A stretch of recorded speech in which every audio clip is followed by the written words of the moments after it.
muli abaluto manzalo Nyasa alinamu abaana basatu tamanyina kumanya oluusi kikyetise ng'embeera y'emu kyalo ogimanyi sajja wattu mukazi wattu avudde mu kasiisire avuddeyo kalo avuddeyo ku muwogo nti eggwanga batukubiriza kulya muwogo avuddeyo ku mutere gy'avudde nga wakola emirimu avudde ku muwemba naye nga olubuto olumusimbye atuusa atya muleeba ayanguliziddwa atya mwe mwennyini ne mugamba nti katugule obugaali nga bungi katufune ala ekigenda okubanguyiriza basobole okutuuka mu bwangu nga tafune buzibu abaana 2 3 4 5 oba omu abali mu lubuto baleme kufuna buzibu naye kennyini maama w'abaana nakazadde w'eggwanga tukyamwetaaga mu nsi muno tukyamwetaaga naye aleme kufuna buzibu ne basindika 1,000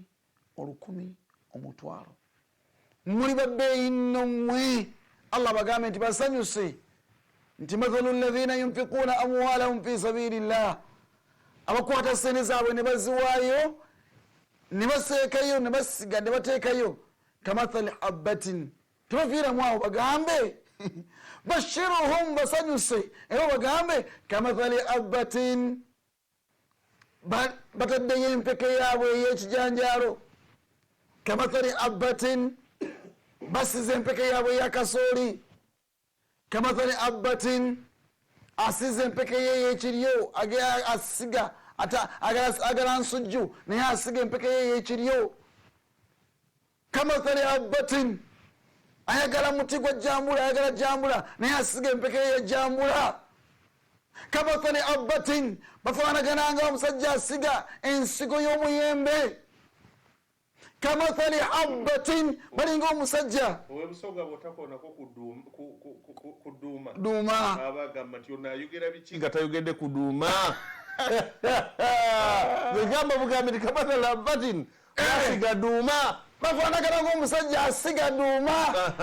sobuligulokyo omusaadha asiga bakweta batya mu lusoga atidi aye kiboneka bakweta kusiga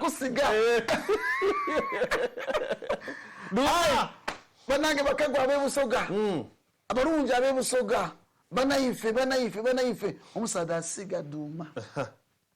omusaadha asiga maido ebidandaali omusaadha asiga ebidandaali omusaadha asiga ebitakulirwawa ebitakulirwa byeno bazeta mbooli omusaadha asiga embooli ebitakuli abago wembaala asiga amalewa naye bagasiga busizaago bakola batya gemeza gokka kandi badde gekyabeerawo sheekh mujaja teguliiwo naye tegwemeza gokka naye kuliko kati abalimu omujaja kuliko abalimu omujaja kati bagulima kubanga ne mujavazi ogusiŋŋanamu restaurant ogusiŋŋanamu basil bakuwa ekirungo kibayita basil gwe mujaja jajawo anti bagujja ku nsiko bagulima ennaku zino kuliko abagulima nga wala kuliko abalima katunkuma iyo bamulimira ddala kati ebintu byonna n'olwaleero tulima kati kirabika ne bayaaya abamasaaba nabo balabika amaleewa bagalima amaleewa abanga balungi gakusiga maleewa kyowulya kyonna kyolabanga kimera nekisaako enfuna ebirimba nebisaawo nekitowolo kyonna nekitulawo ekiti ogamba mpafu kalimba ziba wazisaako kamathali habbatin bwekifaananyi nga woolaba ensigo gyotaddeyo nejja nevaayo neewe okuvaayo kwayo ambatati 7 sanabila bakafaananyi k'omuti ogwo gwolina bakafaananyi k'omuti ogwa jambula guvuddeko ne gujjirako obulimba 7 kyakuwadde just okulabirako naye jambula abaako obulimba bungi kinawa wali abaana balya jambula okufa obufi ogamba nga yina atolokosa ati yina atuludde ati empafu zisaako bulimba twalinyanga emiwafu edda nga zisaako birimba Allahu akbar tulete ki tulete baduuma omutunsi guvaayo ne gujja omuti gwa kasooli omutunsi ne gujja mpola kana kujjeko omunwe nawana omunwe nawana omunwe nawana omunwe nawana omunwe nawana omunwe gyo mukaaga nekujjako n'ogwomusanvu amaido gotaddeyo kujjako ebirimba musanvu ebidandaali byotaddeyo kujjako ebirimba musanvu kasooli gotaddeyo gosize duuma abanga gireko ebirimba musanvu naye nga buli munwe kuliko empeke 10 wasize empeke emu webuuze gwe akola bizinesi oba omaze okugoba oba nedda ekyo mu economics ono batuta abasajja abasomesa bakiyita multiplier effect economics asibuka eno waffe mu busiraamu multiplier effect kati njagala okulaba abasajja abasiga njagala okulaba ekyo kyebayita ithar naye oluvannyuma lw'okwerekereza kikyofunamu awaayo n'awaayo ebingi wala masha allahu taala then oluvannyuma lw'okwerekereza afunamu ki kigenda okuddirira onakuwadde example mufano yampeke emirimba eminwe musanvu egyakasooli nja kujja n'omunwe gwa kasooli yes nkuwulya mazima nja kujja n'omunwe gwa kasooli practically era omuntu omulage nti ongoleko empeke omulage nti eno gye bateeka mu ttaka naye empeke yemu evaayo emu wavaayo ekikolo naye ekikolo kino nga bwe kivaayo nti bwekiti ne kiba nga kuzzeeko bulinga obutabitabi wano ne wamerawo omusooli ne wano ne wamerawo omusooli ne wano ne wamerawo omusooli ne wano ne wamerawo omusooli kakati ate ne bimala nga buli musooli kuliko ate empeke nga gumunene bwe guti nga bwezibala zisoba mu mpeke 10 ekikulu zisokka mu 10 naye akwadekeza just okutegeera ebintu kuba kuliko amatamanyi kasooli kuliko amatamanyi munne gwa kasooli oli alaba just mberengi watuna n'abiraba bulabi yes cons naye nga tabifaako tabiraba nako naye kati popokoni gwe tulya bukoni bwe tulya kasooli asigibwa nga mpeke emu yokka bwe 10 lwowaayo kulaga bungi bwa saddaaka 10 lwowaayo omutwalo gwowaayo 2 zowaayo after kikyogenda okufuna mu maaso g'ekitiibwa Allah subhanahu wataala abantu kulimbira abalongoofu kibalaba nibagamba nti wayuthiruna ala anfusihim walau kana bihim khasasa wayuthiruna ala anfusihim bakola ekiyitibwa ithar nibeerekeriza nga ddala mu butuufu kyebeerekeriza babadde bakyagala nnyo kakasa nti mu kaseera kana kakanayacani aja abdusalam right now ekonomi nga nfu buli omwaka esanyaladde oba bakitukunanga niyetaka kulongoosa simanyi mwana gobi mungu akusaasire ya rabbi esanyaladde ye gobi ramazani gobi mungu akutaase ya rabbi butambala wali mbulo mungu akutaase ya rabbi kubanga akaseera kano kazibu tereeza ebintu bino akaseera kano kazibu si kangu naye Allah akwatireko naye oluvannyuma naffe bannayuganda tumukwatireko ekonomi okutereera tusige mu maaso g'ekitiibwa Allah subhanahu wataala ayagala ekonomi etereerewo tandika naawe wayuthiruna ala anfusihim beresa ne beresa newankubadde walau kana bihim khasasa akwata n'awaayo 10 n'awaayo 2 n'omusingana mukazi wattu dimba amina n'omulengera bayiga shifema n'omulengera abiru saida n'omulengera amannya buli kaseera gaddiriŋŋana n'ogawulira kabaka n'owulira abantu ab'enjawulo zainab adam maama waffe bulungi n'omulengera mukazi wattu nga yeresa walau kana bihim khasasa niwaba takola niweba ekonomi enfu niwaba yagala omutwalo ogwo okusinga ninagamba nti kanguwe Allah subhanahu wataala walau kana bihim khasasa ekyo Allah kyayagala ithar kitweresa ffenna mu bulamu bwaffe kaseera kano keetaaga ekyo Allah atuwe birimba biri atuwe empeke atuwe eminu gya kasooli giri egijjuddeko empeke 10 and above osobola okuba nga ogobola mu maaso g'ekitiibwa Allah subhanahu wataala wetwogerera shekhe waliwo abaddu ba Allah subhanahu wataala abategedde wakatandika okutulaga ku aya eyo naye bategedde ensonga yennyini ne bamanya nti obudde nga tebunnaba kuyita katusige abasize empeke yammwe eyaduuma ey'ebidandaali eyaki kyonna kyosize amaido kakati Allah subhanahu wa ta'ala empeke yetuuse era kwerindira bulindirize kukukubisizaamu birimba na birimba naye bano wammanga boka amategeeze nti kimuweereza kituuse rukiya kyambadde 13 zituuse Fatuma n'abasirye 5 bituuse Sobra n'ambajjwe 2000 Shakira n'amatovu 1000 Shaban Wandera 2000 Abdallah Katolu 1000 Ismail Basajje 15 Nsubuga Hassan 5 Namia Fatuma 2000 Lovisa Mukoda 1000 Sinji 5 Naila Kusime 2000 Abdallah Kasoze 15 John Ramadhani Mpanguzi Mutwaro Abdu Nyombi 10 Jamiru Sendiwala nandoza Mutwaro Kotekane Tawusi Kabahuma 2000 bannange zituuse n'abalala kakati yabwe sobodde okuba nti nontegeeza ko buli omu ssente zaweereza obasigadde kusoma erinnya naye nga abakyakulembedde bali babiri buli omu alina mutwaro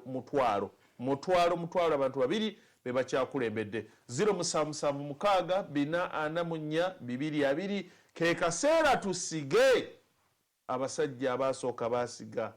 abakyala abatusooka basiga naawe ke kaseera osige Allah agenda kubanga ekiseera ky'okukungula nga kituuse okungula birimba na birimba 0776442 ne business number yaffe eri ababa Airtel nyiga star emu 85 star nya star mwenda hash oluvannyuma onyige yes ekusaba business number bwekusaba business number nyiga teekamu 6 oyongereko 05 zeziwerekera 6 ejo no gye mitwalo 6 ye business number onyige okay ekusabe amount sente teekamu abebiri ab'etaano ab'ekkumi ab'emmeka tubeeko abantu betujuna tusige nga tujuna abantu b'essoroti ab'etteeso Allah agenda naffe kutusasulamu mu sseera ddala teekamu ssente oluvannyuma nyiga okay egenda kusaba reference wandikamu soroti awo reference soroti oba sekyo osobola okuwandikamu erinnya lyo oba ennamba y'essimu oba swadaka oluvannyuma onyige okay ogenda kubanga ekusaba pini jinze mulungi nnyo weekennenye nti yeeyo bw'omanya okukakasa nti nno yeeyo nyiga okay basi sente zigenda kubanga zijja sheekh essaawa yakusiga birimba abange tusige twogera ku musajja ayitibwa Nocha Abasinga Mbogo mulimu omwogerako Mbogo olowooza ofuna tazkira eyo ne zikiri eyo okubanga ayogerwako just kyali bwewukityo wekityo munuulira nti baanasa ye kenyini yasiganye nga asoose na kutunda mutima mwoyo gwe wabadhala amwala nawaayo mash mu bungi fi sabilillah وفي نشء هذا الدين وفي استقامة هذه الدولة nga kyalimu kiri kimu kyokka Mbogo yeewaayo obulamu bwe n'agwayaga nti omulamu wange n'omwoyo gwange byonna mbiwadde eri Allah subhanahu wa ta'ala amwesaaza nti era byonna then n'akwata emaali yo n'agiwaayo ngayagala ensi eno etereere ngayagala Obuganda butereere ngayagala eddiini y'Obusiraamu ebeewo weewa biseera yabiwaayo Mbogo byonna n'abikola ng'akwata kuwaayo tukuwe example ki kugamba okwerekereza akasozi kasooke ne wano ku CPS eyo nno ggwanga nata okuva awo state square ya CPS paka eri nakasirire nakasozi kaawo konna nga wokalaba Allah ng'oli mu mutima gw'eggwanga lino nga gwalina ownership nga gwalina wonna obuvuna buli kimu kyonna ekyawo wonna nga kikyo oba kuba gwe olwaleero hajj atunuulidde akeedi n'ebizimbe hajjati oluusi mmwe abeeruga oba abalina entalo oba olusimu abayingira mubannammwe newagala omulemese wano poloti agenda gigula entale ezibeera mwewuliza ali wano bazanya n'engu bizimbe nga balwanya bizimbe. Mbogo nakwata acres na acres nazirekera eggwanga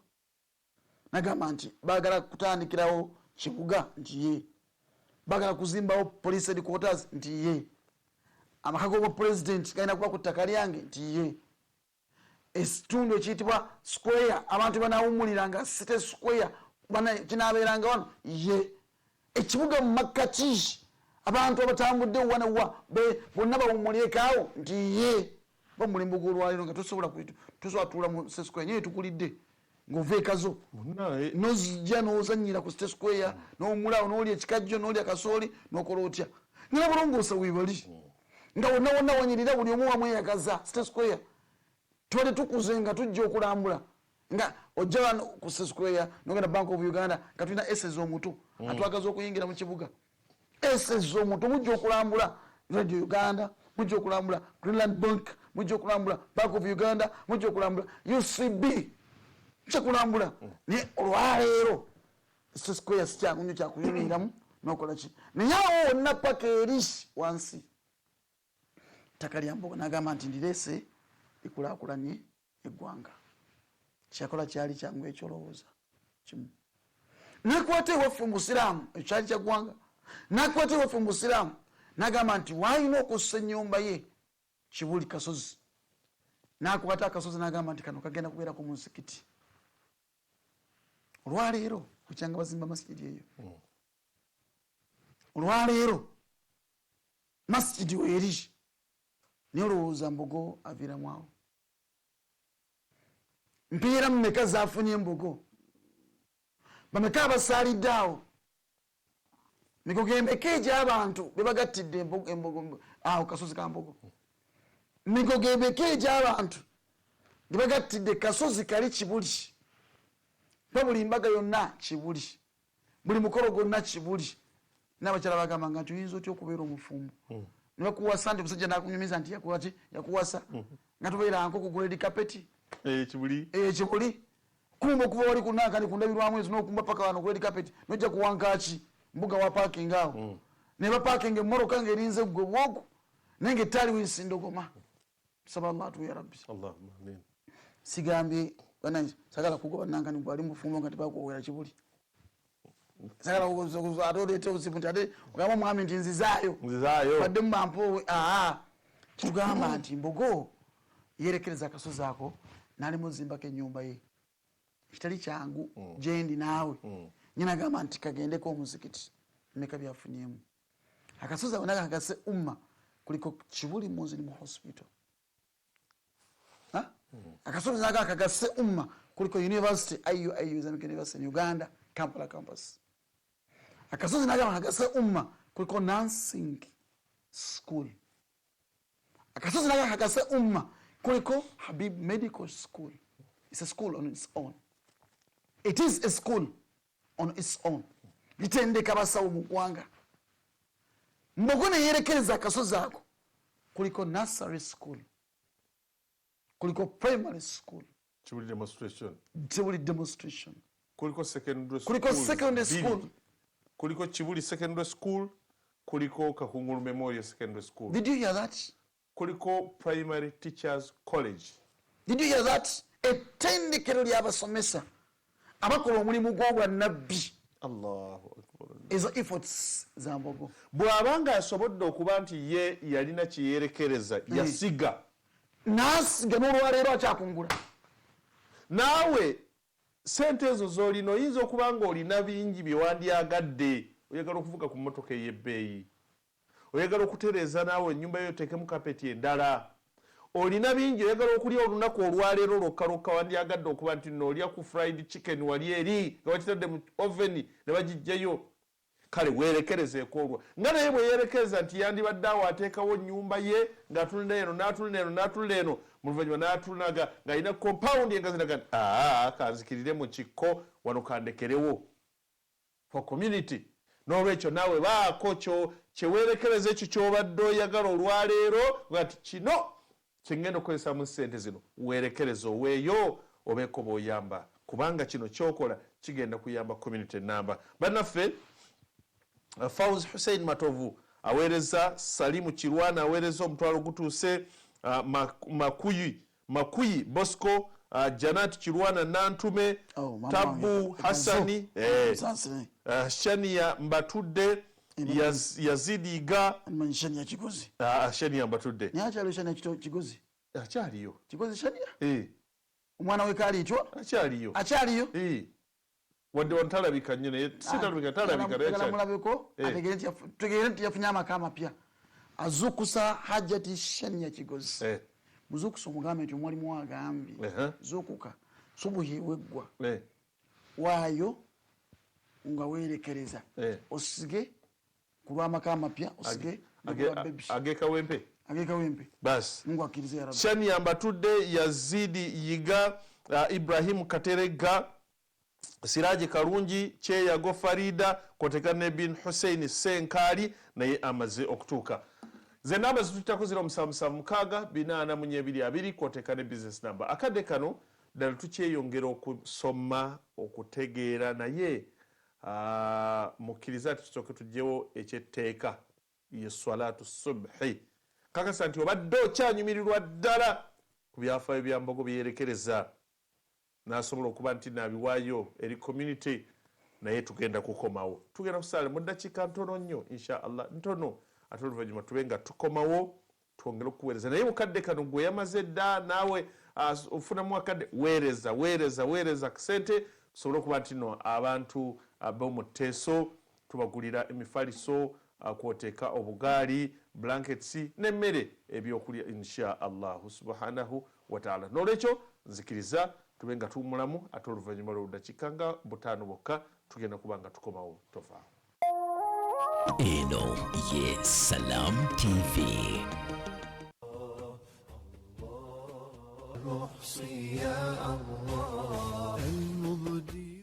Tosubwa ku Salam TV. Gomulonji ali eyo amaka ogategeera otya amaka kyeki Allah atuwa twagala nnyo abaami tutwagala nnyo tulabira nga babbebi sijja kubeera nnyo ku mulamwa gwo ebiseera ebisinga abasajja kyemalira byonna mubikasuka waffe oba oyagala omukyala nze mba nkwagala ennyo nze mba nkusaasira ennyo nze mba nkusonyiwa mangu ekituufu ennyo abaami balina kusaasira nnyo bakyala baabwe awo okakanyiza eddoboozi wa Allah subhanahu wa ta'ala lugamba mathna wa thulatha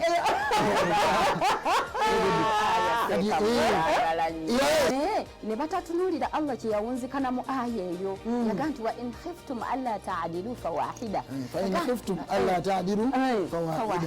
bw'obanga omanyi nti tujja kwenkanyankanya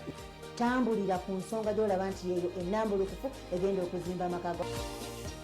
Tosubwa ku Salam TV.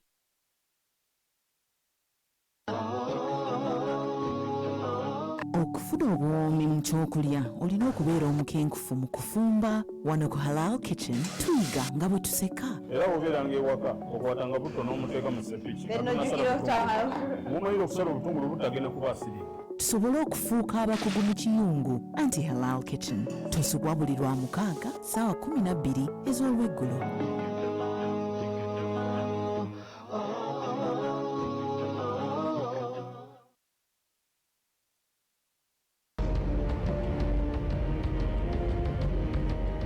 muwala munnanga ndaba okimanyi nti oli wa mugaso nnyo eri eggwanga lino. It's time for the Muslim Sister. Tusitula eddoboozi ery'omwana ow'obuwala. We rule the world. The moment of fun, interaction, inspiration, and edutainment. Full of relationship. He said he wants to marry me. I said yes. Soko isengalo maso gamente alhamdulillah. Business and social life. Let's talk, smile, and learn. The Muslim Sister Show.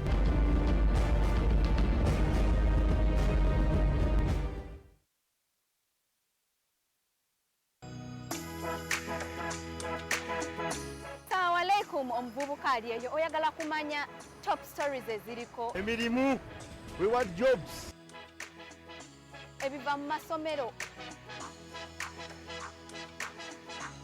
Oyagala kumanya edutainment or entertainment that is going on. You're a prophet, our beloved. Truly you are most just and kind. Oyagala okumanya fashion y'Omubuyisiramu. Otwegatangako buli lwa Sunday wamu ne munnange. Ibrahmatic baagala aliwo tugenda batukuwa emiramwa egy'enjawulo egiriko buli kimu ekiriko ku mulembe, engatto, amasaawa, engoye, laptop, buli kimu wano ku muvubuka.com. Nange naawe nga tulaba tuyiga nga tunyumirwa.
Tosubwa ku Salam TV. Kirungi nnyo okumanya ebyaliwo osobole okutambuza obulamu bwo bulungi. Ebyafaayo ebyaliwo byonna bye tuyiga ne tutandika okutambuza obulamu bwaffe nga tukoppa abaswahaba, tukoppa abannabbi, tukoppa abaaliwo. Mwattuno ebyafaayo bibi n'akakisa kakujjidde ne munakiswa. Tosubwa ku Salam TV.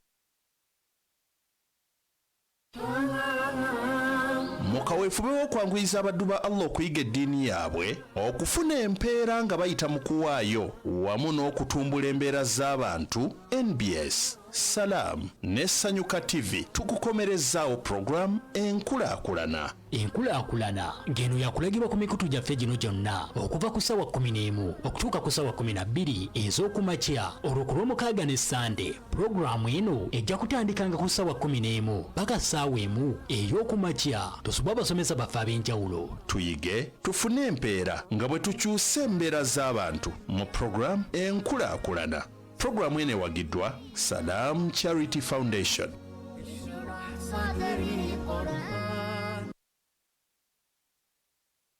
الحج أشهر معلومات فمن فرض فيهن الحج فلا رفث ولا فسوق ولا جدال في الحج وما تفعلوا من خير يعلمه الله وتزودوا فإن خير الزاد التقوى واتقون يا أولي الألباب ليس عليكم جناح أن تبتغوا فضلا من ربكم فإذا أفضتم من عرفات فاذكروا الله عند المشعر الحرام واذكروه كما هداكم وإن كنتم من قبله لمن الضالين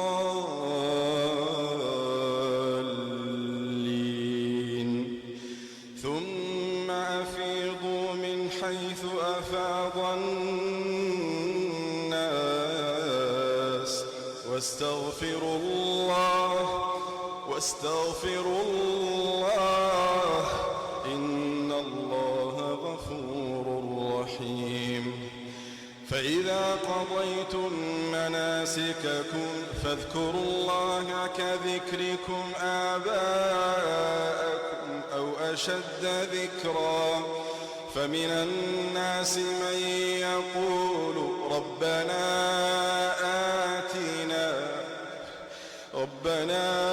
آتنا في الدنيا وما له في الآخرة من خلاق ومنهم من يقول ربنا آتنا في الدنيا حسنة وفي الآخرة حسنة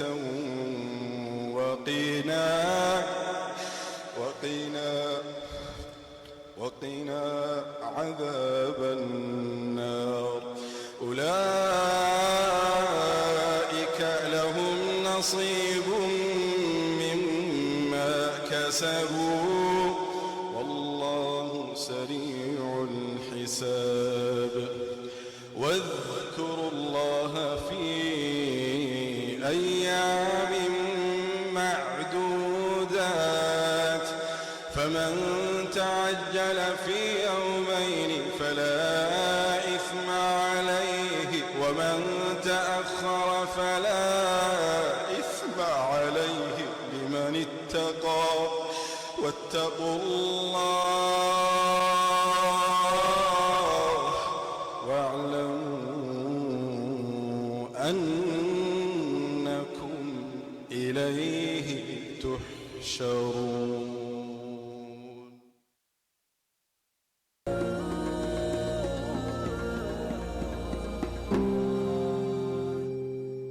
Ekigambo kino eno omusajja yakitugamba ye musajja amanyiddwa mu byafaayo by'ensi eno nti talimbangako ate tasuubizangako okuggyako nga kye yasuubiza kiba kya mazima. Yatugamba Nabbi Muhammad sallallahu alaihi wasallam omuntu yenna awawamukako mu kiro ng'abadde yeebase n'addako engulu n'ayogera ebigambo bino biwulire kubanga obisobola ate bigambo byangu nnyo. Nabbi yagamba nti omuntu yenna agenda okwogera ebigambo bye ngenda okutegeeza ng'azuukuseeko mu kiro n'asaba Katonda nti Katonda nsaba onsonyiwe, yagamba nti Mungu amusonyiwe. Ekyokubiri, senga abaako kyonna kyagoberezaako ku bigambo ebyo n'akisaba Katonda, Nabbi yagamba nti Mungu akimuwa. Ebigambo ebyo bigamba bwe biti. Ekigambo ekisooka kigamba la ilaha illa Allah wahdahu la sharika lah lahu lmulku wa lahu lhamdu yuhyi wa yumit wa huwa ala kulli shay'in qadir. Subhanallah والحمد لله ولا إله إلا الله والله أكبر ولا حول ولا قوة إلا بالله العلي العظيم. Nabbi yagamba nti omuntu yenna azukkako mu kiro n'ayogera ebigambo ebyo oluvannyuma n'agamba nti Allahumma ghfirli oba astaghfirullah, Katonda wange omulungi nsonyiwa. Nabbi yagamba nti Mungu amusonyiwa. Ate senga abaako kyagoberezaako mu byetaago bye eby'ensi oba eby'enkomerero n'akisaba Katonda, nabbi yagamba nti Mungu akimuwa. Munnange tulina abantu abatagambika bungi abawadde testimony, abawadde obujulizi nti nze nalina ekizibu nga kinkutte enteegateega emikono n'amagulu nenkozesanga ekiseera buli we nazukkangamu ekiro awatalina kuva mu buliri wooli wabula wennyini wooli mu mbeera yonna gy'olimu n'oyogera ebigambo ebyo. Yagamba abasajja bano bagamba ti Katonda yatuta, Katonda yatusumulula naffe abawali mu munnange n'abawali mu bammwe kimu ku biseera bye bakozesa nga bazuukuseemu era bye bimu ku byama be balina abamu bye batanna bagamba ekigambo ekyo bakiyitiriza nnyo kiyige bona akiyiga ojja kulaba nga buli kikutte kigenda buli kikutte kita Mungu ajja tusaasira ajja kutumalira olaba atuwadde binene nga tetubimusabye ate bino bye tunaabeera tumusabye nga teekakasaako okutuwa byonna bye tumusabye n'ebyo bye tubeera tetumusabye. Nsaba Katonda atumalire atujjukize ebigambo binene ebbanga lyonna. Tumegayira Mukama Katonda atusaasire atujje mu bwavu atujjeko endwadde ezituluma atuwe enkomerero ennungi atweyimirire. Nsaba Katonda akuwa omukisa. Salaamu alaikum wa rahmatullahi wa barakatuh. Eno ye Salam TV. الرحيم شهر رمضان الذي أنزل فيه القرآن هدى للناس وبينات من الهدى والفرقان فمن شهد منكم الشهر فليصم ومن كان مريضا أو على سفر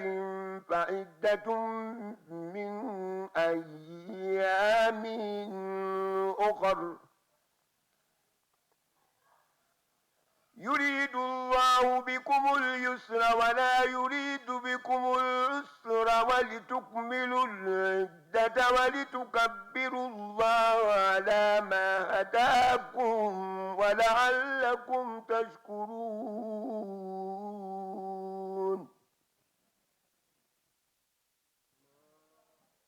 وإذا سألك عبادي عني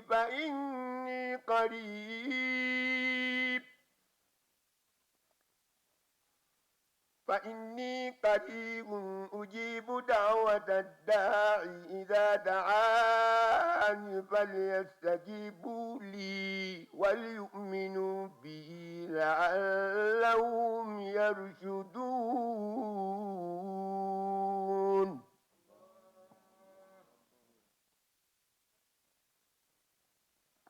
بسم الله الرحمن الرحيم. يا أيها الناس إن كنتم في ريب من البعث فإنا خلقناكم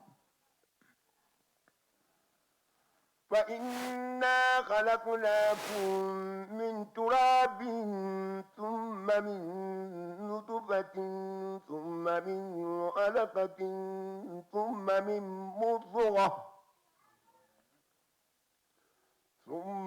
من مضغة مخلقة وغير مخلقة لنبين لكم ونقر في الأرحام ما نشاء إلى أجل مسمى ثم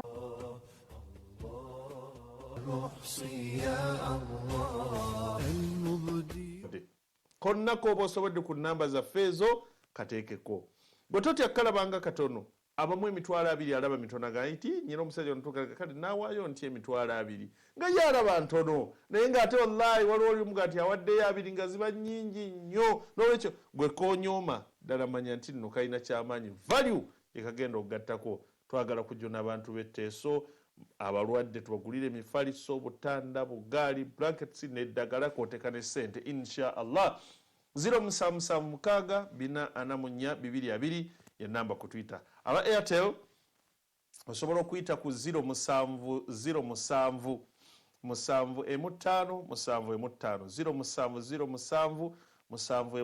0705 mu mannya ga Karim Kalisa. Eyo nayo yaffe ya charity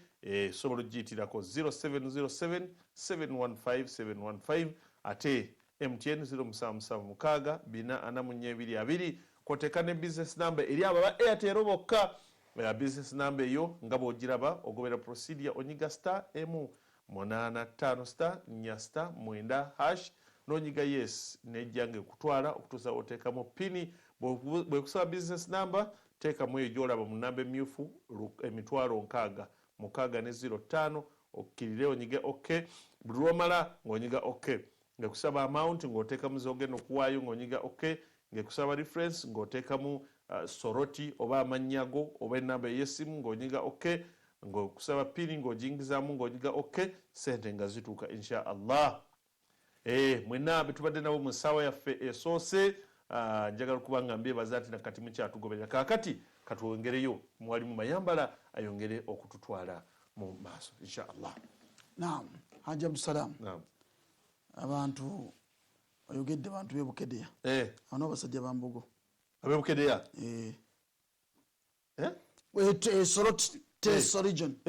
Kumi wawawa. Eyo nena okuva Soroti paka jangu onotuuka eno Mbale jangu Palisa ondaawo oyite jangu wano wafe Nakaloke jangu enkoma wawo jangu Namakwekwe amanyawo awo ndi muzibu nnyo okuvaawo ebitundu by'engo bimanyi eri kkumi ojjala gira eŋŋora olwete eŋŋora nova eŋŋora nojja Kacumbala nova Kacumbala nojja wali Nakaloke nova Nakaloke nokkirira awo Akatantazi n'otuuka enkoma nova enkoma Akatantazi akatantazi akala nojja Namakwekwe nokkirira bwoti n'otuuka Namataala Namakwekwe Namataala kati oluvannyuma bwoti n'oyingira ekibuga Mbale kati ekibuga Mbale waliwo Nabowa road waliwo Palisa road kati olwo lwonna lwenzija lwebayita Kumi road awo ndi muzibu nnyo awalaawe nga naawe bwoli omuzibu ebugembe Bugembe nkuba nisika paka ingira paka Kamuli ne busi yangu twala saketi ngokubye wano waliwo bayita idudi n'ogenda n'otuuka ebugiri namawerere ona nega paka nakutuusa busiya ate paka ku boda eyebusiya nene Malaba kakati ate ku luno olw'ekamuli waliwo bayita Namulesa neweyongerayo wali gondi waliwo ebuwenge wonna bupandengo buwaji seeka waliwo amanya geeyo galina agamu bayinza okuseka ate wesaidi eno mu west simanyiyo nnyo wabula nange sitegerayo nnyo eyo west naye ngenda njigayo manyi wano woyingira ng'oyingira Mbarara awo bayitawo okosooka eno Rushere nojja n'otuukira ng'oyingira Mbarara nasooka kukwata wali malongo simanyi bayita malongo amakoona amangi agayaba getaawo amakoona ago amangi onakwatawo nawo ne waffe ekyetumi womanyiwo ekyetumi agisebana enyamitanga eyo naye olwo ebitundu binemu okutegeera nga ndi Bukoba nyamitanga womanyiwo sobola okugenda nengenda mama wange agenze kuyonka hajati Nalubega hajati Zainabu ng'ogeze enyamitanga hajati Zainabu Adamu Allah msasi ya Rabbi Ruti awona awumanyiwo Ruti kati paka nsobola ovuga mpaka Ruhama nenvuga ate nsobola ere wensobola okuvuga paka nga nvuga buvuzi naye ebitundu simenya nenvuga paka eniwofiwa Mbabazi yudawa egundi Mbabazi wegundi kali Kanungu nvuga paka Kanungu naye mama wange ne kitange gyebali Asumani Nzabandora era nakati ayinza oba kwali ne mama omulungi Hajjati mama omulungi Mumbejja Nalwadda yahe mashallah taala awo nvuga ntambula ebyafaayo seko kimenti nno wetubeeredde mu swala naawe mu kugira waliwo abaweerezaayo ko anti wagambye ti saawa yakukola ki yakusiga saawa yakusiga era tusiga naye nsaba kano kabajjukizi nti mbogo bwe yasiga ku kibuli yali tamanyi kikigenda kubaawo apart from omuzikiti. Mbogo didn't even think about what is going to happen. Nkubye mbogaawo didn't even think nti waliwo wagenda kubaawo eddwaliro. Yalowooza ku muzikiti gwokka kabonero kaki ninga buli abeera omuzikiti ate oluvannyuma oba wanza osembeza bano bonna abagenda okusayira mu muzikiti eddwaliro biki waliwo kyowegedde okimanyi nti no waggulu kizibu okugamba nti no waliwo mall ate ngaawe esobola okukola a very very huge supermarket awo n'ogiteekawo eyinza okukola naye tetukuli ku ttaka lya Mbogo tekuliko restaurant kuligezaako kugisaako awo ng'oyambuka mabegako negaana ku ttaka lya Mbogo bakuzina emmere yaffe gitulya nayafetambula naye zino ennene zikanyama zino waliwo emimu nga tebikuliyo tekuliko hoteeri ku ttaka lya Mbogo tekuliko ki gwe wuliriza ebintu bivaamu sente nga zigasa muntu ng'omu tebiriiko kyokka ate ebigasa community kwebiri byonna nga bya bwannabbi byonna nga bigasa community nga olaba Ibulayimu nga olaba Muhammad sallallahu alaihi wasallama ebiri e Madina byonna tebigasa Ibulayimu ebiri e Makka tebimugasa byonna ebigasa community ddwaliro ssomero tendekero matendekero gaki gonna n'ettendekero ly'abasomesa byonna biri awo abagenda okusomesa ate abalala ekyo kikulu nnyo olowooza Mbogo agoba oloba nedda kambasabe abali mu liigi nga temuli mu liigi ya Mbogo naye nga muli mu liigi ezammwe zemumanyi obulungi awo simbula jangu nga wooli mu bunene bwo ku nsonga nga zino jangu nga wooli mu bunene bwo ku nsonga ki nga zino mu bunene bwo n'oyo atasobola kutuuka mu mbeera eri ey'abanene jangu nga wooli obunene bwo nsaba onyambe eso onkowoolere ndowooza olunaku lw'eggulu waliwo abasimbudde abagenze Makka bagenze kuhijja nsaba onyambe onkowoolere kubamu ku bazaana ba Allah n'abaddu be abagenda okukola hijja nga Allah yabasobozesa sheekh okimanyi nti bangi ababadde baagala naye nga tebasobodde either emyaka gimusazeeko nga de sente azirina na buli kimu emyaka negimusalako tagenze alina emyaka gya kivubuka so naye nga Allah tamuwadde sente songa esoose nabadde n'abalamazi 27 bino si byakwogera bwogezi actually 28 wabuli omulala yabadde yayongeddeko abasooka 27 nga bonna bampaako sente abala bazimalayo emyaka gyabatemaye ng'oli ampadde bajjajjabe bana kwe bali kuno nga mpadde bajjajjabe 2 ng'oli ampadde kitaawe ne nnyina oli nga mpadde kitaawe naye nga taata emyaka gisuubyemu kozi oli wa tawakkal ntawakkal 2012 tutwala bantu Makka Madina abantu 27 bona tebagenze nkuwulya mazima sente netuzibala ne bannange niga nti sente zino si zaffe ekyewunyisa neexpense gye bakumaze okugjako byonna tetwaggyeko wadde zonna ngaebazituwa sente ngaebazituwa abo bandyagadde okgenda okukola hijja naye Allah yabagerera tebagenda kukola ng'ekibalemesa si sente wabula myaka Allah weyayisiriza waliwo ayagala ng'ayagala nnyo ogenda okukola naye unfortunately nga talina sente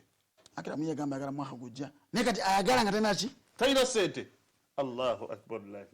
sente nga zezi mutima ye naye gwogenze mu myaka gyo kati gwe wenna nga tonnagenda naye ng'otulaba amakya g'olunaku olwaleero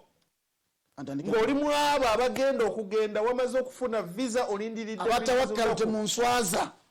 mujjenga yemuli abatawakkalu temunswaza ng'oli wattawakkalu tandika noyo yenna ng'oli wa Muzaata and others tonswaza jamani misbahu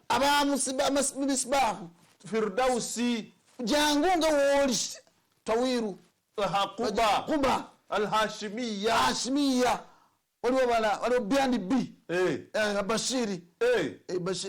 Babashiri 2 byandi b Makka Madina Haramaini Makka Madina abaka ayinza okuweza akadde saawa zino wabakati muzukuse naye kagambe ko wafe we butambala answari waliwo answari origino koze aji kabwama then ne wabaawo answari namirembe road bannange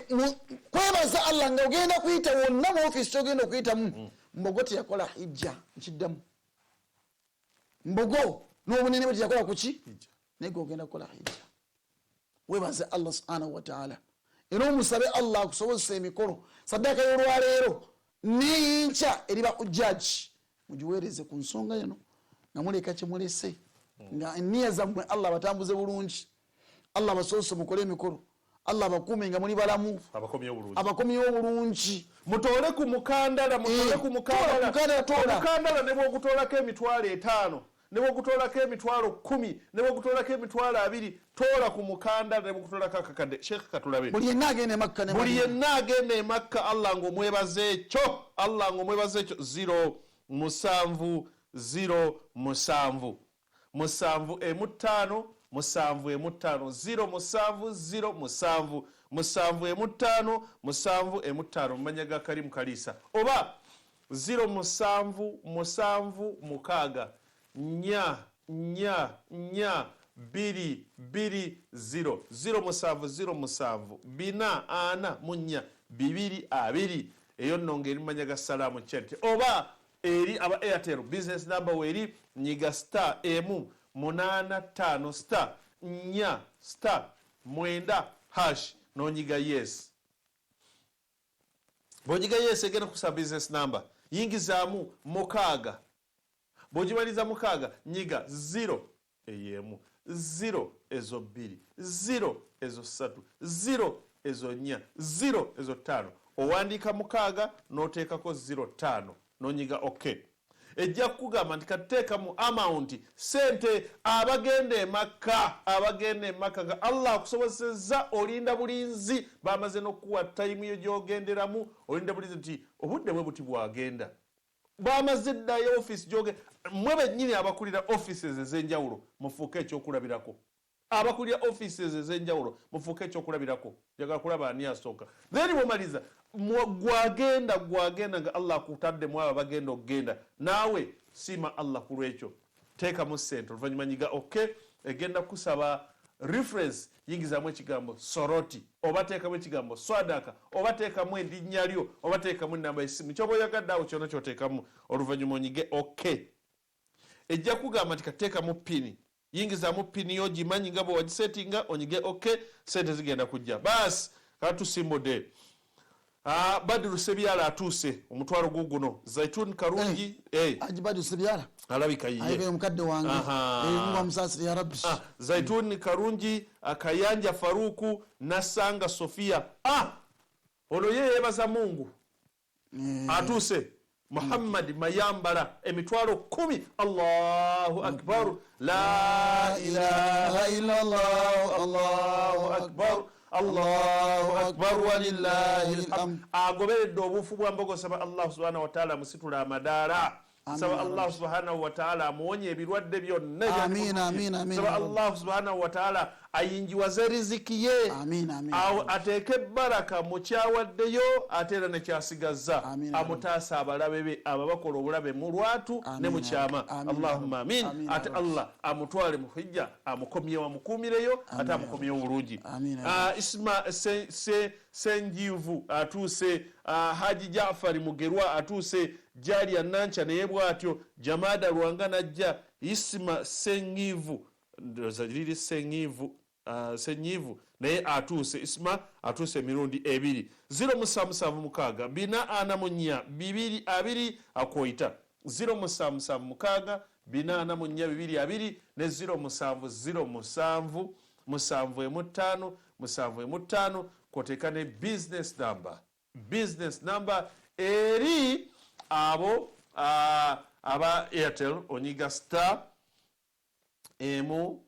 8 5 star nya star 9 hash then nyiga yes egenda kugamba business number teekamu emitwalo 6 nga business number mukaaga oyongereko 05 eyo just business number totya kobere ngogera kuweereza mu 10 eyo business number 6 ne 05 oluvannyuma nyiga okay egenda kugamba nti katuwe sente bwende kusaba sente oyingizaawo sente zonna zogenda okuwaayo nyiga okay egenda kugamba nti katuteekamu reference teekamu soroti oba si ekyo oliwaddembe okuteekamu amannya go oba enamba y'essimu onyige okay oluvannyuma egenda kukugamba nti nteekamu pini giyingizeemu sheekh katwongere okusoma abasajja nga Mbogo baakola bye baakola bye tubayigirako ate naffe tugoberera obuufu obwo mwalimu Mayambala mukwano gwange omulungi ogenda kusiŋŋaana mu maaso g'ekitiibwa Allah subhanahu wa ta'ala ebintu nga nawe obyewuunya Mbogo anaasiŋŋaana eddwaliro ly'ekibuli n'abajjanjabiddwa mu ddwaliro ekyo agenda kwewuunya ate nga omulimu ogusinga okuba nga mukulu Allah gwasinga okwetaaga kuwonya bantu waman ahyaha fakaannama ahya nnasa jamia yenna Allah gwageredde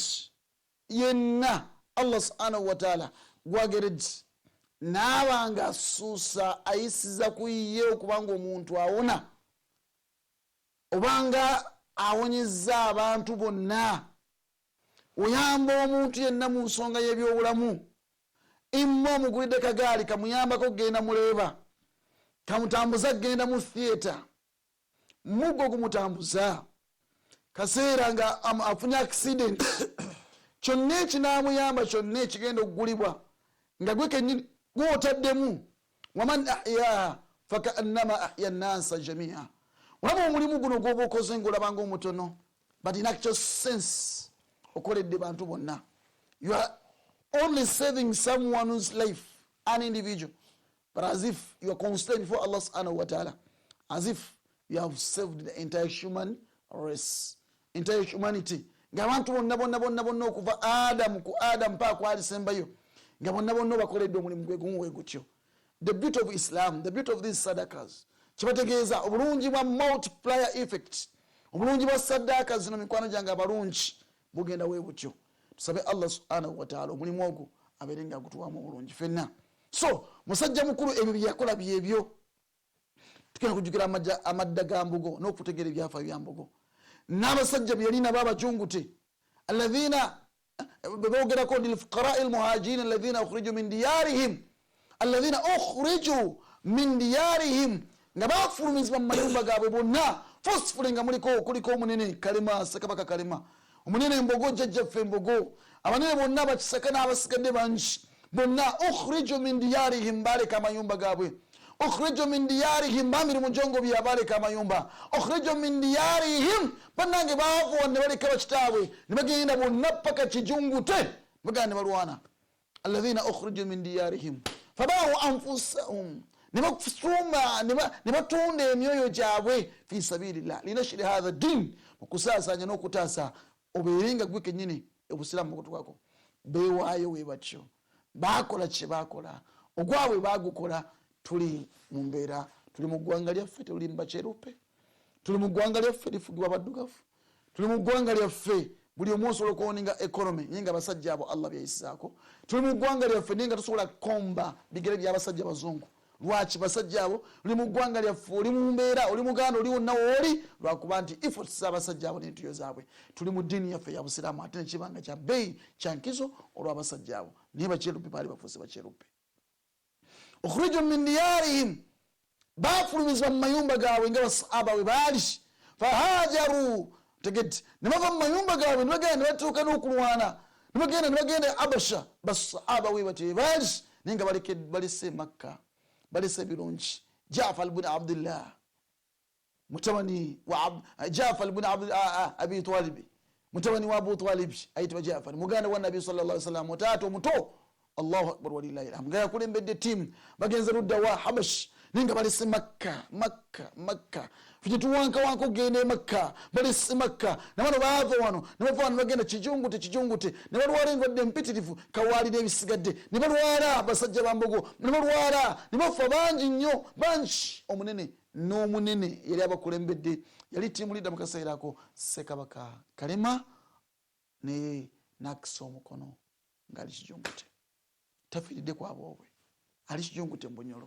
ng'ekibatta kyekyo mitima gyabwe myoyo gyabwe bulamu bwabwe babuwaddeyo kutaasa ggwanga. abo basajja abakulembera ne bakomawo era ne baddamu naga nedda tekitumalidde ekyekijunguti naye we must excel this man Mbogo namuexailinga ne bamujja wano paka Zanzibar nayita ku nnyanja n'abasajja byagenda nabo sajja nga 10+ n'abakyala abatayogerwa manya mu bitabo bye byafaayo namuexailinga paka ludda wa Zanzibar. Sajja tunagenda e Zanzibar nga Nabbi sallallahu alayhi wasallam yava kuno nagenda e Madina 1893 amalayo ebbanga lyamazeeyo mu 1895 akomawo nga wala Fatu Makka. Nabbi sallallahu alayhi wasallam waave Madina nga bamaze omujja Makka nagenda e Madina amalayo ebbanga lyamalayo sallallahu alayhi wasallam nga wanka okudda okwabo sallallahu alayhi wasallam nga ayagala okudda e Makka sallallahu alayhi wasallam ayagala okujja alabe Kaaba. Nabi Muhammad sallallahu alayhi wasallam ayagala je alabe ku bantu e Makka be yaleka ng'ena wanka newankubadde ng'e Madina yasiŋŋana obudamu yasiŋŋanayo walladhina tabawwa'u ddaara wal iman yuhibbuna man hajara ilayhim bali babaagala okufa obufi bebasiŋŋana eri babaagala bebasiŋŋana e Madina babaagala nebabudaabuda ng'olaba Mbogo ne basajja be basiŋŋana e Zanzibar babaagala nga tebagala baveeyo. Hata aliitwa bwana kutoka Zanzibar. Nawe bwana bitibwa bwana munene yoyo munene kutoka Zanzibar ani Mbogo oyitagambwa ko munene oyo abayo byasiŋŋanayo bamwagala obwakabaka byasiŋŋanayo bamwagala yasoma eddiini nanyikira tayimu neetuuka nga n'abazungu basobedde baagala okumuzza naye agala okudda okwabo we tekaba baagala okumuzza kubanga embeera egaanye byakyankalanye dda si kyankalamu ekyankalanye bagamba nti kweni wa Bungereza kyava asindika omusajja ayitibwa Samuel J. Anson najja namukima naye amala kuloota nakirooto Mbogo naloota ekirooto nga Nabbi sallallahu alayhi wasallam kyaloota lakad sadaka Allahu rasulahu ru'ya bilhaq atadkhulunna almasjid alharama insha Allahu aminin. Laba obuufu bwayitamu nga bwabwa Nabbi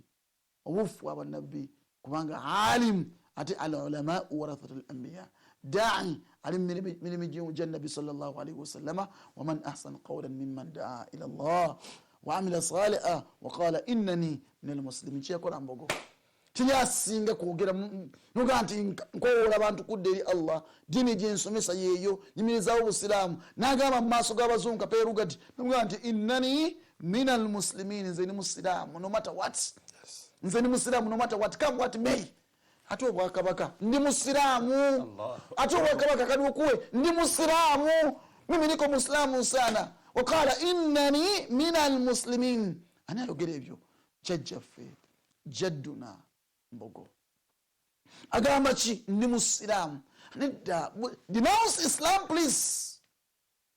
we make you a king. Right? We announce you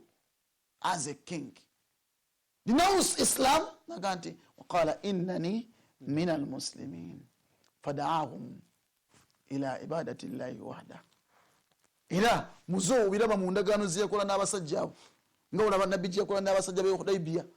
y'Abakuraish Hudaybiyah naye wali ensalo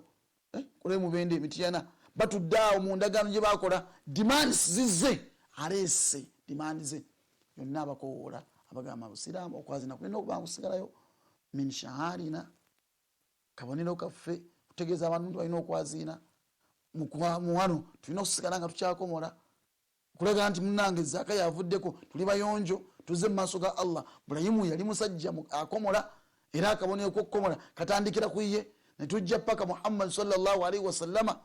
abannyonnyola n'abategeeza n'obulungi bw'okukomola abagamba kapeeruga bali mu meeting awo bali mu endagaano ezo batuulamu. Era min shaharina mu bubonero bwaffe mulimu enkofiira wayambala enkofiira nzino njambadde enkofiira ya Mbogo yambadde enkofiira yes hagati min shaharina emizikiti gino kubanga jibuzimbibwa tegigambibwako kigambo na kimu. Ebyo byonna byogeddwa nange abasiraamu balina okuweebwa ebifo ebimu kapeerugadi ne banne babikkiriza ebimu byali nga bibawunyira ziizi n'agaana obikkiriza until basindika McDonald najja oluvannyuma kapeerukadi ng'agenze oluvannyuma lw'ebbanga then ebimu ne biteekebwa mu ndagaano y'olwenda ng'okusala ebisolo formally ne biteekebwa mu ndagaano y'olwenda era byonna siramu tajjako nkofya newaba ali mu kooti oyo neyembogo yalwanirira eggwanga yalwanyisa bakyeruppe obutatwala ggwanga lyaffe ng'eggwanga yalwanyisa bakyeruppe obutamalawo Buganda nituuka is just a British protectorate not a colony. So abasajja abo bakulembera beeresa bibeeresa otudda ku nabbi sallallahu alaihi wasallam n'ekyo yakola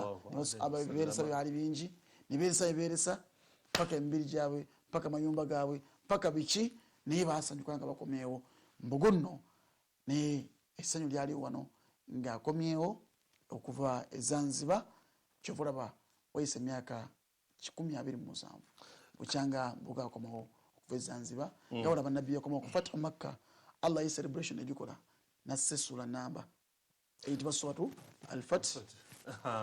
era mweri mu Quran ekitiibwa celebration nolwaluka tugisoma kakati bwabanga bakadde bafaabo berekereza awo nno kyongera okukulaga nti naawe bakukyewerekereza okoleka kale akatono oyinza obutabatuuka kituufu sheekh oyinza obutabatuuka naye kolakoko akatono nolwekyo tuyina ne bana bagenda Makka bagenda e Makka oba abalina bakadde baba bagenda e Makka ekimu ku bibiri olina taata wo oba maama wo agenda e Makka obanga gwe ogenda ngambye abataka temutuswaza abataka tawakka temunswaza kale katulabe Marion Mutesaze Abdullah Hura natuka Najibu Mutende kakati emitwalo 10 kuli tulinakoko emitwalo 5 ja Sheikh Uzaima Uzaima already naye omu kubagenda okukola hijja insha Allah ali Madina tunabawe naye nga jagenda okuva era akolerumu ki Allah mali byonna oyo yomu kuba directors batawakkal ekituufu simanyi yomu kuba mutawif batawakkal bukuru watawakkal kakati emitwalo 5 emirala ja tawakkal tours and travel agalo otegeera Sheikh Uzaima mubuuze maama Hajjat Halima namakula Chimbewo Neshadia Kayinda mubuuze aga otegeera mubuuze Fidrate Hajjat Fauzia Fidrate aga otegeera Sheikh Uzaima mubuuze abo bonna batamani tawakkal kakati no tweyongeddeyo Najibu Mutenda ze Kasimu Kintu Aisha Namagembe naye natuuka twasabye Makka mwate muyitirize nnyo n'atagenda waayo ng'osaba Allah wakiri omwaka ogujja akutwala inshallah naye gwagenda nyikira bako kyowaayo nga webaza Allah subhanahu wa ta'ala Kasimu Kintu Aisha Namagembe Musaazi Jali Ananteza Abdallah Namudongo Namadala Mubaraka Doza walabula Chikumwe Ali Madina Nanyondo Shakira Namusisi Sentongo Elias Justin Nasazi Musa Bukenya Jamiru Chiyingi Rahma Majid Mariam Nasanga Farida Muchala ebiri mu 10 gituse kyambadde Sumini Mudua Aisha kwotekane Dimba Amina asenga bulijjo Dimba Amina toka Mugembe 0776 bina anamunya 22 0776 waliwo mwana omwana amuta Dhikira Ismail Dhikira Ismail yawebaza Allah kikyasinga omwebaza agenda mukijja mama yagenda Mungu amusasa oyate ino okwebaza nnyo esaawa zino Dhikira nga tunaava ku mpewo aliko NBS kati alaba esaawa zino salaamu basajuka igoomanyi Dhikira wokola owomanyi emitwalo 10 sooka oweeyo nga weebaza Allah maama musobozesa asooka weebaze Allah no okukumira maama okumukumira ekyokubiri ate Allah namusobozesa maama nabanga agenda kukola ekyo kikulu nnyo ate gomanyi owompereza ka message nze nzirangirire wano nongamba ati 5 Dhikira Ismaila n'ebirala obimanyi webaze Allah subhanahu wa ta'ala atulaba ku yes nawe ali ku salamu omwala wange mugamba ereje emitwalo 10 kwentandikidde agenda jiwa oyo Dhikira Ismail nga webaze Allah subhanahu wa ta'ala bina ana munya 22 ali ku NBS otulabira ku Go TV channel kito kyerabira bannaye n'abalala bagambe nti Go TV kwetuli gwe ali ku NBS DSTV kwetuli ne ku Star Times kwetuli, Afro Mobile app nayo kwetuli. Ali ku Salam TV gwogenda tulabira ku Afro Mobile app, otulabire ku Star Times channel 293, Star Times channel 293, otulabire ku Go TV channel 392, Go TV gwayagala Salam channel 392, atene ku Afro Mobile. Atulaba ku Sanyuka, otulabira ku Afro Mobile, kwatekane Star Times. Nolecho tusobole kyonna kiwayo kye tuba tusobodde 0776 ne business line aba Airtel nawo osobola okuyitirako. Naam aji bagambe bebaze Allah abona abakajja kati abakazuka twebaza Allah okusobozesa mu nkuyanja y'abantu abangi mu nsi muno ne bajjamu nze Mayambala ne bajjamu kitange oba maama wange ne bajjamu kitaawo oba maama wo nga bwe bagenda okukola hijja omwaka guno. Seka nali bantu bangi baola banga bali bayaze Allah mu Saudi bajjemu milioni bajjemu abantu 12,000 only boka mu Saudi abantu bagenda bawa visa mu nsi yonna. Olina hizo gati ate kisoboka yewaabwe gye bagenda okukola okukola hijja na kukola special visa oba special permission wadde oli munda mu Saudi tokkirizibwa ku accessinga bitundu okukola mu hijja. Togeza kusaalimbira bitundu mu bifo bya hijja olw'okuba ze embeera Saudi. Sabo visa zaffe zaatuuse abatawakkal zonna zazze ekyo vula atawakkal badde n'okwebaza nga tawakkal tawakkal n'okwebaza visa zonna ne zikola ki kuligana n'abafuna visa ebwe bali naye nkukakasa nti ffe twasooka okufuna visa mu ggwanga ekiddemu tawakkal twasooka okufuna visa mu ggwanga. Alhamdulillah twebaza Allah subhanahu wa ta'ala. Kati okwebaza Allah visa zonna ne ziba nzikoze zitya nga mulimu neya maama wa dhikira ekyo kikulu lwaki twebaza Allah ejo 10,000 simanyi oboze ajja kwita wakiri anakuweereza ka message n'omulala agenda n'atagenda kati gwate atagenda ate naawe omukisa guno olina okugukozesa ng'osaba Allah nange nkusaba onteeke mu banaagenda omwaka ogujja munange everything is possible Sheikh nkiddamu everything is possible noba tolina sente Allah asobola n'okukutwala waliwo kati nyinza kyogera kati waliwo omusajja omu agenda e Makka naye nga tapita birowooza nako naye agenda Makka naye jasi wabadde wabalangiridde bulangirizaawo kulwo leero lwakumeka kulwabadde lwakusatu lwakusatu akati ate era webalagiri ye teyabadde nawo kubala agenda e Makka ate newasigala nga wakyali Abdussalaamu gundi ani Allah nagani gwogenda nga talinawo naye gwakutta omuzindalo gwa Abdussalaamu akubiriza omukolo teri n'omu akulowoozaako eyo Allah. Kati kankolage kino Allah akola miracle essaawa zino atulaba okyasobola okuba nga obadde toli mu abo Allah n'akukyusizaamu n'ogenda tekikyasoboka kisobokera ddala ku Allah. Visa zaggaddewo okufuluma tezinnaba kisobokera ddala olwaleero oba oliawo obudde zigenda okuwera ssaawa 6 nga bakugamba nti owange passport oyina ya East Africa eno empya eya bbululu nti nti jangu yeeko wano mangu kisobokera ddala olwo bakigambye eggulo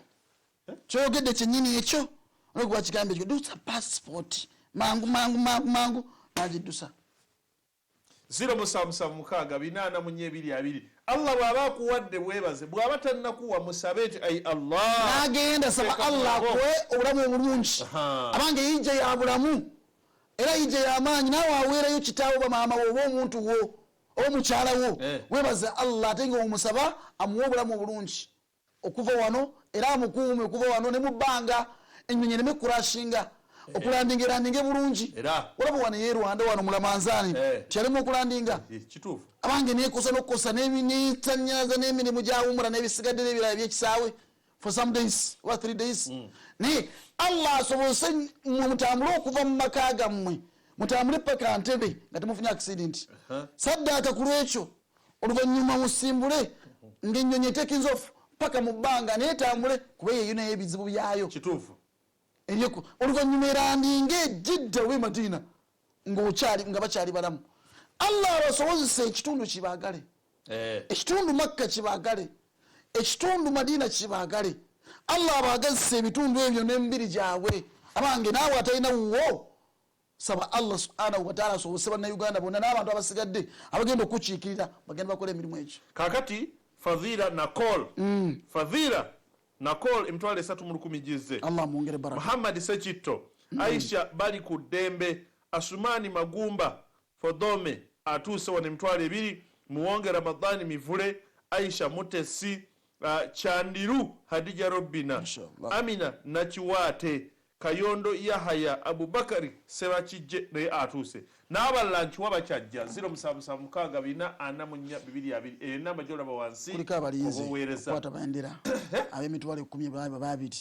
abo we bali balinzi ate nkimanyi nti mudakiika zino zennyini kuliko waataano obwedda alinze kuliko waataano obwedda alinze agenda kuteekayo nga yeebaza allah olw'okumuwa byamuwadde nga asaba allah okumuwa ekyo kyatannaba kumuwa era asaba allah agende e makka ne madina ibrahimu sendagire naye y'omu ku batuuse aze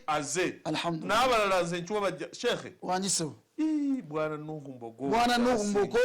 n'abamufaanana nga berekereza nnyo era baawaayo nnyo balwana nnyo naye ate olwayo bagabana mu mbeera zezimu ngetusaba allah atuwe ngetujjukira ebyafaayo by'abasajja abo ayagala obitegeera ennaku olw'enkya ebyabanene b'obusiraamu onoliwo ekitabo bakiyita ebyafaayo by'obusiraamu mu uganda kino ekyafaayo byetusoma tusoma busome nga tukola ki n'ebitabo by'abazungu 9 nze ne sekawuzaima tulina copies 9 nekino ekitabo kya version new edition yawandiikiddwa mukadde waffe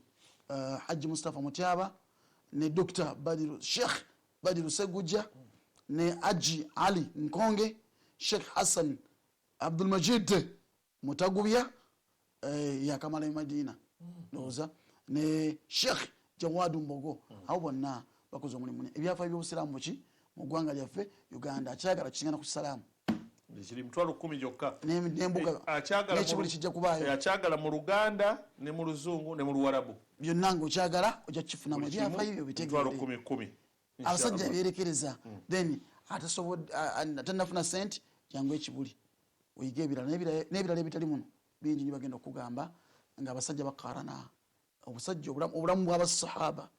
n'obulamu bw'abasajja bano abajungute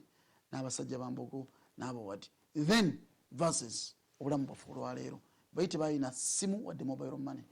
tebalina whatsapp tebalina tvs tebalina alerts egamba ebibayambako okutuusa ki tebalina computer but baatambuza obusiraamu naffe ntuba basiraamu baakuuma eggwanga lino naffe ntuba nga mwetuli tweyagala baakuuma ensi yaabwe ne obuganda oba obunyolo bawuwa naffe ntuba nga tweyagala olwaleero gezaako nyiikira ojje enkya essaawa 2 nga watuuse dda embuga tujja kuba kasozi kibuli inshallah taala nga tujjukira era nga tutegeera ebyafaayo wetwogera ku basajja n'amannya g'abasajja rijal minal muminina rijal shekhe tugenda kubanga tumaliriza Safina Namutosi naye yebaziza allah yakyasembyeyo naye tomanya wayinza okubaayo omulala naye ajja olwo abantu nga boki bakalakatako okubaako byebebaza allah bingi Fatuma Nabaweesi bingi ndaba wano Fatuma Nabaweesi atuuse Fatuma Nabaweesi naye atuuse alina okwebaza allah era okwebaza allah era akikoze kakati shekhe nja kusaba tusiibule abanga balungi abagalwa mwenna abatulabye ku nkya ya leero abadde ku tv yaffe asigadde kusigala ngaowaayo nga weebaza allah subhanahu wataala atabadina sente nkimanyi nti tobadinazo naye osobola okuba nga ozisindika biidhinihi jalla waala nyongera okukowoola abatawakkal travels tulina omusomo olwaleero nenkya tugenda kusoma biidhinihi jalla waala tawakkal travels mujje byonna bagamba tubawadde ebintu byammwe nekyokubiri ku nsonga eno muweeyo kubanga munene wa tawakkal yabasabye mwebaze allah ate nga musaba tukulembeze edduwa wemba mujja nazo sente nzi presenting enkya mujje nazo inshallah taala wemba za kusindika ku simu musindike inshallah taala nga mukulembera abatawakkal abalani bagobeera jalla wala mu nsonga eno tusaba allah atuwe obulungi era atuwe obulungi. Jazakumullahu khair. Tusinkane ku madda ga jjajjaffe bwana Nuhu Kyabasinga Mbogo n'abo wadde nsaba allah mwenna abatwale Makka ne Madina. Naam, tumweyanziza nnyo nyiri ddala Sheikh Muhammad Ismail Mayambala olw'obudde bw'atuwadde okutusomesa, okutujjukiza, byonna tuwongera okuba nti nno tumwebaza. Era ne Emily mwebaze, ono ninga mumanyi. Emily mwebaze naye atuuse. Allahu akbar. Emily mwebaze naye azze aweereza. Allah amusiime. Mukkirize mbasibulire wano. Tunaddamu okusinkana olunaku olw'enkya inshallah. Sheikh nkusaba akadde okatuwe n'enkya inshallah tubeere ffenna. Allah akkirize n'enkya tubeere ffenna amakya budde bwe bumu. Aji Usama alina omulimu gw'akola. Aji Usama wa Minister of Works and Transport gwakola era gujja soon inshallah taala. Omulimu gwakola gujja. Nze mbasibulire Haji Abdusalam Ali Kirobe, muganda wange Derek tubadde naye, Kasimu Katerega, Majidu, bonna tulaba nti no programu ene kutuukako ne muwalimu waffe Mayambala ne tubadde naye. Mbagaliza olunaku olulungi. Assalamu alaikum warahmatullahi wabarakatuh.